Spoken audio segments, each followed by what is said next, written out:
Dans l'amphithéâtre bondé de la Sorbonne, le professeur Laurent claqua violemment son livre sur le pupitre en bois usé. Assez. Vous tous, vous restez ici.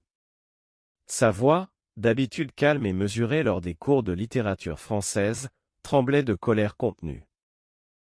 Les rires qui avaient fusé quelques instants plus tôt, lorsque Lucas avait courageusement partagé son point de vue sur l'amour entre hommes dans Les Misérables de Victor Hugo, s'étaient éteints comme une bougie soufflée par le vent.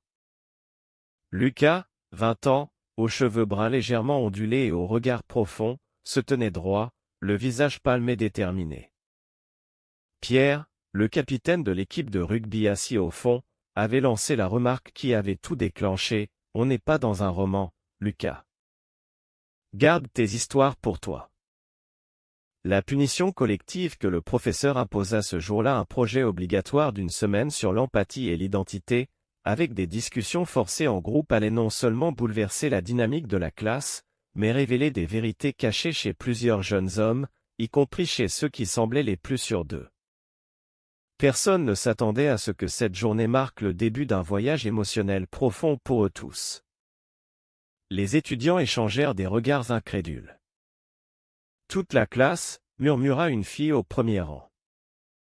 Monsieur Laurent, la quarantaine élégante, les cheveux poivre et sel parfaitement coiffés, ajusta ses lunettes et poursuivit d'un ton ferme: « Oui, toute la classe. Parce que le silence complice est aussi grave que les moqueries. Vous allez former des groupes de 4 et mener des entretiens sur ce que signifie être soi-même dans la France d'aujourd'hui. Chaque groupe présentera ses conclusions vendredi prochain. Pas d'exemption, pas de retard. » Lucas sentit son cœur battre plus fort. Il avait passé des années à cacher son orientation, à sourire poliment quand les blagues fusaient dans les vestiaires ou aux soirées étudiantes. Aujourd'hui, tout était exposé, et pourtant, étrangement, il se sentait moins seul. Pierre, de son côté, croisa les bras, les mâchoires serrées. Il n'avait jamais réfléchi à ce que ces mots pouvaient provoquer. Pour lui, c'était juste une vanne entre potes. Maintenant, il allait devoir passer une semaine entière à discuter de sujets qu'il évitait comme la peste. Après le cours, les groupes se formèrent dans un brouhaha gêné. Lucas se retrouva avec Pierre, une étudiante timide nommée Camille et un garçon réservé du nom de Théo. « Super, on commence par quoi ?» lança Pierre d'un ton sarcastique en jetant son sac sur la table. Lucas haussa les épaules, essayant de garder une voix stable, peut-être parce qu'on ressent vraiment. La première discussion fut maladroite, pleine de silence et de regards fuyants. Pierre évitait les yeux de Lucas, mais quelque chose dans son attitude avait changé, une fissure imperceptible. De retour chez lui, dans son petit appartement du Marais, Lucas appela sa mère à Lyon. « Ils m'ont tous entendu aujourd'hui, maman. Le prof a puni tout le monde à cause de moi. » Sa mère soupira: « Sois prudent, mon fils. Ton père ne comprend toujours pas. » Lucas raccrocha, le poids de la famille pesant sur ses épaules. Il ne savait pas encore que cette punition collective allait le forcer à affronter non seulement la classe, mais aussi ses propres peurs les plus profondes. Le lendemain, le projet commença vraiment. Monsieur Laurent distribua des questionnaires anonymes sur les préjugés. Lucas lut les réponses en groupe et découvrit que plusieurs garçons avaient écrit des choses surprenantes: « J'ai peur de ce que les autres pensent de moi aussi. » Pierre, en lisant à voix haute, s'arrêta net sur une ligne. Il rougit légèrement. La journée passa dans un mélange de tension et de premiers éclats de rire nerveux. Lucas observait Pierre du coin de l'œil, se demandant si derrière le sportif populaire se cachait un homme en plein doute. Le soir, en rentrant à pied le long de la Seine, Lucas sentit pour la première fois depuis longtemps une lueur d'espoir. La punition n'était peut-être pas une condamnation, mais une porte ouverte. Pourtant, il ignorait encore que les jours suivants allaient tout compliquer, révélant des secrets qui changeraient à jamais les relations au sein de la classe. Les discussions de groupe s'intensifièrent au fil des jours. Dans la petite salle réservée près de la bibliothèque, Lucas, Pierre, Camille et Théo se retrouvaient chaque après-midi. Au début, Pierre restait en retrait, les bras croisés, répondant par monosyllabes. Puis, lors d'une séance sur les pressions familiales, Théo avoua timidement « Mon père m'a dit un jour que les vrais hommes ne pleurent pas. J'ai arrêté de lui parler de mes émotions depuis. » Lucas hocha la tête, reconnaissant ce poids. « Moi, c'est pareil. À Lyon, mon père change de sujet dès que je mentionne un ami trop proche. » Pierre écoutait, les yeux fixés sur la table. Pour la première fois, il parla de son propre père, un ancien militaire qui attendait de lui qu'il devienne un homme fort. « Je ne sais même pas ce que ça veut dire aujourd'hui, » murmura-t-il. L'aveu créa un silence chargé, mais pas hostile. Camille sourit doucement, peut-être que c'est ça, l'empathie, admettre qu'on est tous perdus. Lucas rentra ce soir-là avec une sensation nouvelle, comme si un nœud dans sa poitrine se desserrait lentement. Il croisa Pierre devant la station de métro. « Attends, » dit Pierre en le rattrapant. « Je suis désolé pour l'autre jour. C'était stupide. » Lucas s'arrêta, surpris. « Merci. Ça compte. » Ils marchèrent ensemble un moment le long du boulevard Saint-Michel, parlant de tout et de rien, le rugby, les examens, la vie à Paris.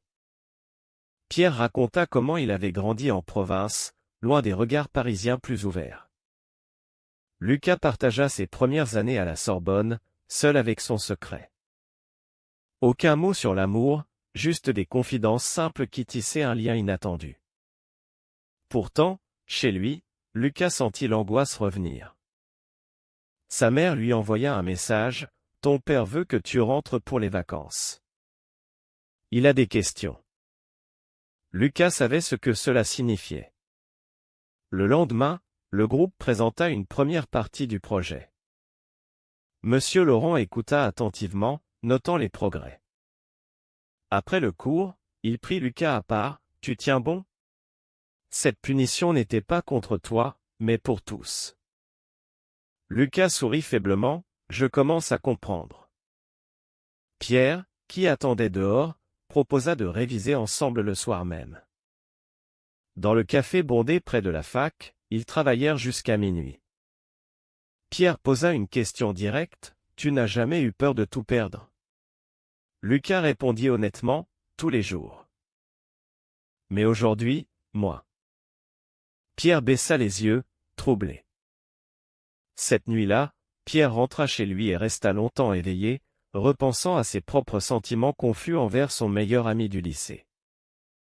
La punition collective commençait à agir comme un miroir, forçant chacun à se regarder en face.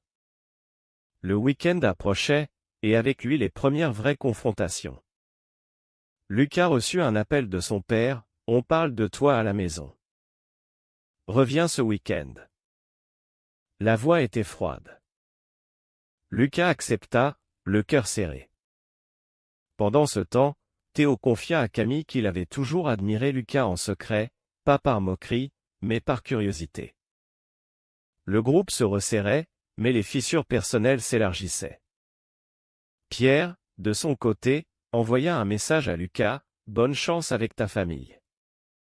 Si tu veux parler après, je suis là. » Ce simple geste réchauffa Lucas plus qu'il ne l'aurait imaginé.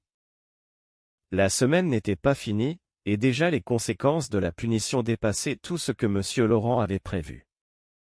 Le train pour Lyon filait à travers la campagne française. Lucas regardait défiler les champs, l'estomac noué. Son père l'attendait à la gare, le visage fermé. « On va parler sérieusement, » dit-il dès les premiers mètres en voiture. Au dîner familial, la tension était palpable. Sa mère servait en silence tandis que son père lançait « Cette histoire à la fac, tout le monde sait maintenant. » Lucas répondit calmement « Oui, papa. Et je ne vais pas m'excuser d'être moi. » La dispute éclata, des mots durs sur la déception, l'image familiale, l'avenir. Lucas sortit prendre l'air, les larmes aux yeux. Sur le balcon, il appela Pierre. Ça se passe mal. Pierre écouta sans juger, reviens vite. On continue le projet ensemble. Cette conversation nocturne fut un baume inattendu. De retour à Paris le dimanche soir, Lucas trouva Pierre qui l'attendait devant son immeuble avec du café chaud. Je me suis dit que tu aurais besoin d'un ami. Ils montèrent discuter jusqu'à l'aube. Pierre raconta son propre week-end, une dispute avec son entraîneur qu'il avait traité de « sensible » après une défaite. Je commence à me demander pourquoi je cache tant de choses, avoua-t-il. Lucas sentit son cœur s'accélérer. Ce n'était pas encore de l'amour, mais une connexion profonde, une compréhension mutuelle qui grandissait chaque jour. Le lundi, le groupe reprit les entretiens. Théo partagea une lettre qu'il avait écrite à son père, jamais envoyée. Camille pleura en parlant de sa sœur lesbienne rejetée par la famille. La salle semblait plus lumineuse, comme si les murs absorbaient enfin les vérités. Monsieur Laurent observait les progrès avec une satisfaction discrète. Il avait lui-même vécu une histoire similaire 20 ans plus tôt, perdant un ami cher à cause des préjugés. Il ne le disait pas encore, mais son passé guidait sa sévérité bienveillante. Pierre proposa d'organiser une sortie de groupe pour mieux se connaître. Ils allèrent tous au parc du Luxembourg, parlant sous les arbres centenaires. Lucas et Pierre marchèrent un peu à l'écart. « Merci d'être là », murmura Lucas. Pierre posa une main sur son épaule un instant, « c'est normal maintenant ». Ce geste simple marqua un tournant. Pourtant, une ombre planait, un camarade de classe jaloux avait commencé à répandre des rumeurs sur le « projet gay » de la classe. La trahison approchait. Le mercredi, la nouvelle se propagea. Des messages moqueurs circulaient sur le groupe WhatsApp de la promo. Pierre défendit Lucas publiquement, « Fermez-la. Vous ne savez rien. » Ce geste courageux surprit tout le monde, y compris Lucas. Le soir, dans l'appartement de Pierre, ils préparèrent la présentation finale. La conversation dévia sur l'avenir. « Et si je n'étais pas celui que tout le monde croit ?» demanda Pierre d'une voix basse. Lucas ne répondit pas tout de suite, laissant l'espace pour que la question flotte. La punition collective avait ouvert des portes que personne n'osait franchir auparavant. La trahison éclata le jeudi. Un étudiant nommé Maxime, ancien ami de Pierre, posta une capture d'écran des discussions de groupe sur les réseaux, avec des commentaires blessants, « Ils deviennent tous comme ça maintenant ». La classe fut divisée. Certains prirent la défense, d'autres restèrent silencieux. Monsieur Laurent convoqua tout le monde, « C'est exactement ce contre quoi nous luttons. Le projet continue, et vous allez tous réfléchir à vos réactions. » Lucas se sentit exposé à nouveau, mais cette fois, il n'était plus seul. Pierre, furieux, affronta Maxime dans le couloir, « Tu étais mon pote. » Pourquoi? La réponse fut froide, « Parce que je ne veux pas que ça déteigne sur nous. » Pierre rentra chez lui bouleversé, réalisant que ses propres anciens préjugés avaient blessé Lucas de la même façon. Lucas passa la soirée avec Théo et Camille, qui lui offrirent un soutien sans faille. Théo confia, « Moi aussi, j'ai eu peur de mes sentiments. Merci de nous montrer que c'est possible. » Lucas comprit alors que son courage involontaire aidait les autres à grandir. Pierre appela tard, « Je suis désolé pour tout ce que j'ai pu dire avant. Je veux changer. » Ils se retrouvèrent pour une longue marche nocturne le long des quais. Pierre parla de ses nuits sans sommeil, de questions qu'il n'avait jamais osé se poser. Lucas écouta, le cœur serré par une émotion nouvelle, tendre et protectrice. Aucun aveu explicite, juste une présence mutuelle qui suffisait. Le vendredi arriva, jour de la présentation. Chaque groupe exposa ses conclusions. Celui de Lucas parla d'empathie comme d'un choix quotidien, pas d'une obligation. Monsieur Laurent félicita tout le monde, « Vous avez fait plus que réussir un projet. Vous avez commencé à vous comprendre. » Après le cours, Pierre invita Lucas à dîner chez lui. Ils cuisinèrent ensemble, riant pour la première fois sans gêne. Pierre posa la main sur celle de Lucas un bref instant, « Merci d'avoir été patient. » Lucas répondit doucement, « Merci d'avoir ouvert les yeux. » Ce moment simple marqua le début d'une amitié qui pouvait devenir plus, sans hâte ni pression. Pourtant, la famille de Lucas rappelait à l'ordre. Son père envoya un mail exigeant des explications. Lucas décida de rentrer à Lyon le week-end suivant, accompagné cette fois par Pierre qui proposa de l'accompagner en voiture. « Tu n'y vas pas seul. » Le trajet fut long, rempli de confidences. Pierre parla de son enfance en Bretagne, des attentes écrasantes. Lucas partagea ses peurs de décevoir. Arrivé à Lyon, le dîner fut tendu, mais Pierre resta calme, soutenant Lucas du regard. Le père finit par dire, « Je ne comprends pas encore, mais je ne veux pas te perdre. » Ce fut un premier pas, fragile mais réel. Sur le chemin du retour, Pierre et Lucas s'arrêtèrent au bord de la route, regardant les étoiles. Le lien entre eux se renforçait, porté par le respect et une tendresse naissante. De retour à Paris, la classe avait changé. Les anciens moqueurs s'excusaient un à un. Maxime lui-même vint voir Lucas, « J'ai réfléchi. J'avais tort. » La punition avait créé une vague d'introspection collective. Théo confia à Lucas qu'il avait envoyé sa lettre à son père et reçu une réponse émue. Camille organisa une soirée pour toute la classe, où les discussions continuèrent tard dans la nuit. Pierre et Lucas restèrent ensemble sur le balcon, observant la ville illuminée. « J'ai compris que l'identité n'est pas une faiblesse, » murmura Pierre. Lucas sourit, et que l'amour n'a pas besoin d'être parfait pour être vrai. Pourtant, un dernier obstacle surgit. L'université reçut une plainte anonyme sur le « projet trop personnel » de Monsieur Laurent. Le professeur risquait des sanctions. La classe se mobilisa, écrivant une pétition collective.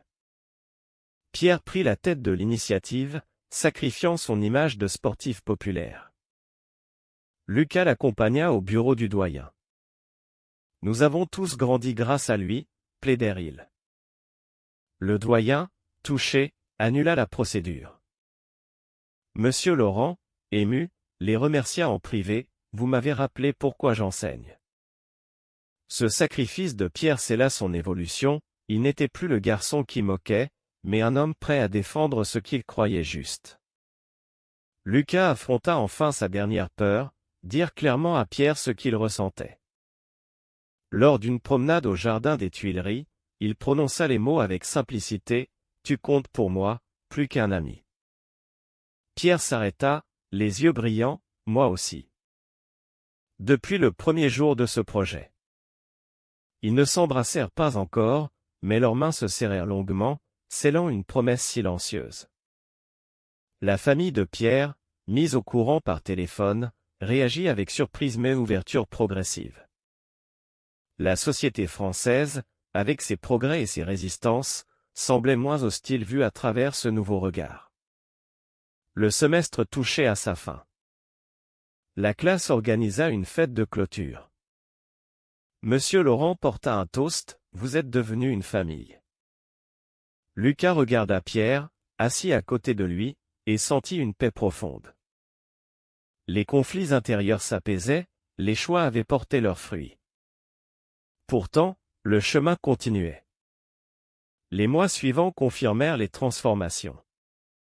Lucas et Pierre officialisèrent leur lien discret, partageant des dîners, des promenades, des projets d'avenir. Pierre quitta l'équipe de rugby pour se consacrer à des études plus personnelles, découvrant une passion pour la psychologie. Lucas réussit ses examens avec une confiance nouvelle, soutenu par son compagnon.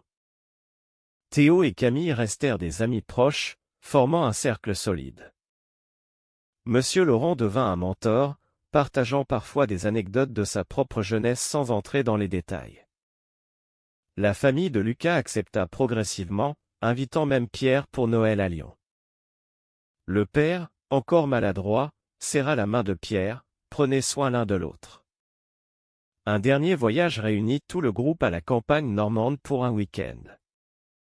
Autour du feu de camp, ils parlèrent des leçons apprises, le courage de se montrer vulnérable, le prix du silence, la force de l'empathie.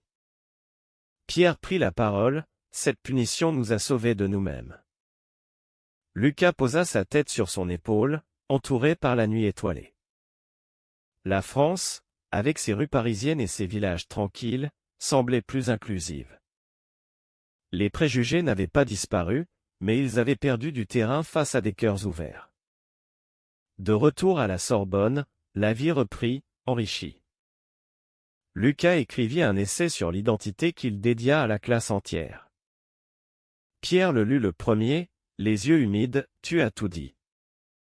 Leur amour grandissait dans la simplicité, fait de regards complices, de soutien quotidien, de projets communs. Monsieur Laurent, en fin d'année, leur offrit un livre, pour continuer le chemin. La boucle était bouclée, mais le voyage ne faisait que commencer. La tolérance s'apprend-elle vraiment par la contrainte ou par l'expérience personnelle? Vrai ou faux?